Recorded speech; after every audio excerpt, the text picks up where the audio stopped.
Terima kasih sudah klik video ini. Assalamualaikum warahmatullahi wabarakatuh. Bagaimana bisa ada seorang nabi yang dibunuh oleh seorang iblis? Oke, rebahanes, langsung aja kita ke ceritanya.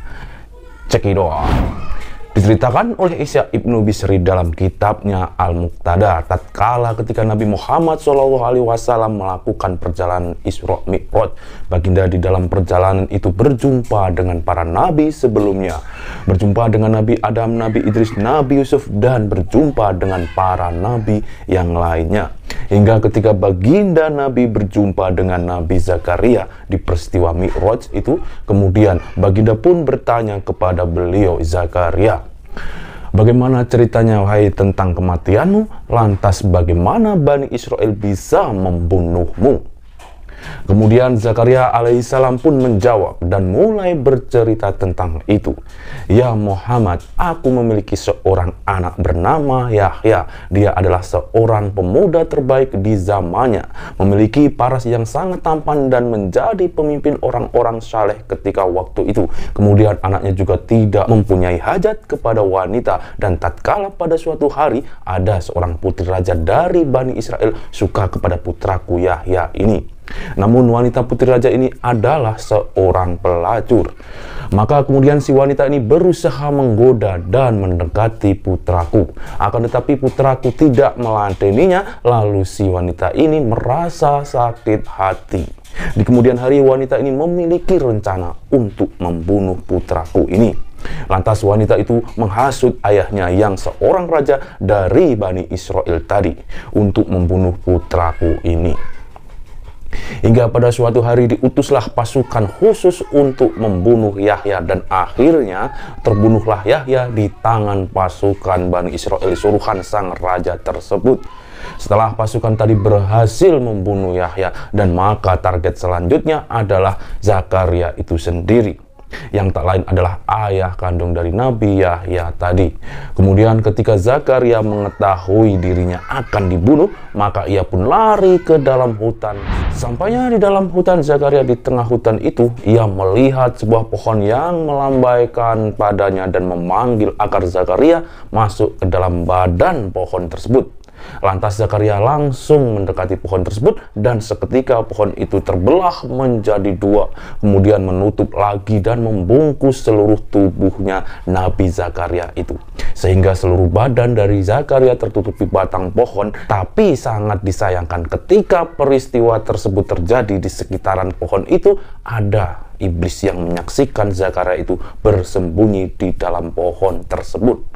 Nah, ketika pasukan yang ingin membunuh Nabi Zakaria tadi tiba di dekat pohon tersebut, iblis ini menjelma menjadi manusia dan berkata kepada pasukan tersebut bahwa Zakaria berada di dalam pohon itu. Lantas pasukan itu pun tak langsung mempercayainya, dan mereka meminta bukti bahwa memang benar Zakaria berada di dalam pohon tersebut.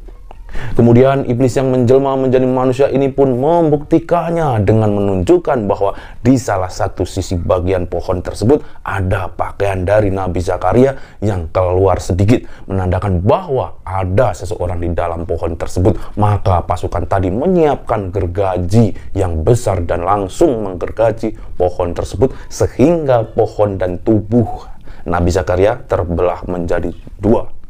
Lalu Zakaria pun wafat. Nabi Muhammad SAW pun bertanya kembali kepada Nabi Zakaria, apakah kamu merasakan sakit ketika tubuhmu digergaji? Dan Zakaria pun langsung menjawab, tidak. Yang merasa sakit adalah pohon itu, karena Allah menakdirkan nyawaku dicabut sebelum mata gergaji itu mengenai tubuhku, wahai Rasul. Nah, disimpulkan dari kisah ini, penyebab dari kematian dari Nabi Zakaria itu adalah iblis, karena dengan sengaja si iblis memberitahu tentang Nabi Zakaria di mana keberadaannya. Tapi apakah cerita ini merupakan sebuah fakta? Disebutkan oleh Imam Ibnu Katsir dalam kitabnya Al-Bidayah wan Nihayah. Di dalam kitabnya beliau mengomentari tentang kisah ini. Menurut beliau, kisah ini agak aneh dan bertentangan dengan hadis Nabi Muhammad SAW. Karena menurut hadis Nabi yang ma'ruf ketika peristiwa Isra Mi'raj, Nabi hanya menyebutkan bahwa ia bertemu dengan Yahya dan Isa. Tidak dikatakan di sana bahwa Nabi Muhammad SAW bertemu dengan Nabi Zakaria. Maka bisa disimpulkan bahwa kisah tadi adalah kisah yang meragukan karena menyelisihi dari hadis-hadis Nabi yang sahih.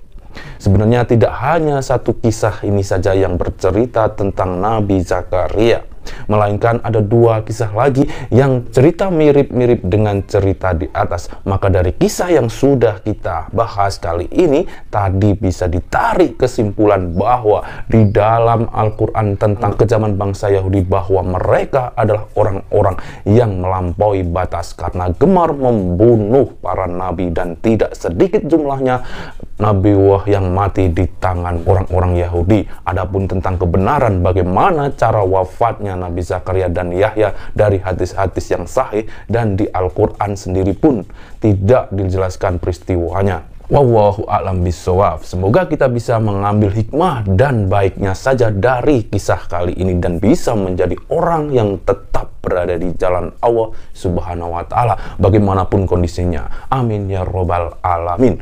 Jangan lupa like and share-nya. Wassalamualaikum warahmatullahi wabarakatuh. Salam cekidot.